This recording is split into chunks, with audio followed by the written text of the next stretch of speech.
खरं म्हणजे आपल्याला कल्पना आहे की आपला वर्धा जिल्हा जो आहे, या वर्धा जिल्ह्यामध्ये मोठ्या प्रमाणात गेल्याही मी मुख्यमंत्री असतानाच्या कार्यकाळामध्ये वेगवेगळ्या योजनांच्या माध्यमातून या जिल्ह्याचा विकास झाला पाहिजे अशा प्रकारचा प्रयत्न आपण केला आणि आज समृद्धी महामार्गामुळे वर्धा जिल्हा एक अत्यंत महत्वाचा जिल्हा झालेला आहे।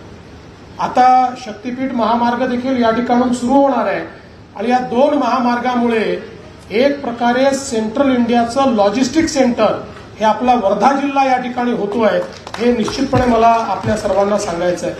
आणि म्हणून एकीकडे माननीय गडकरी साहेबांनी ड्रायपोर्ट सारखी योजना आपल्याला दिली। आता या नवीन आपल्या रस्त्यांमुळे जो नवीन वाढवणचं बंदर होत आहे त्याच्याशी देखील आपली कनेक्टिव्हिटी ही आपण करणार आहोत आणि त्यातून मोठ्या प्रमाणात आपल्या इथला शेतकरी असेल किंवा उद्योजक असेल याला फायदा मिळाला पाहिजे, इथे रोजगाराची निर्मिती झाली पाहिजे, अशा प्रकारचा आपला एक मोठा प्रयत्न आहे। रोकठोक महाराष्ट्राला सबस्क्राईब करा आणि बेल आयकॉनवर क्लिक करायला विसरू नका।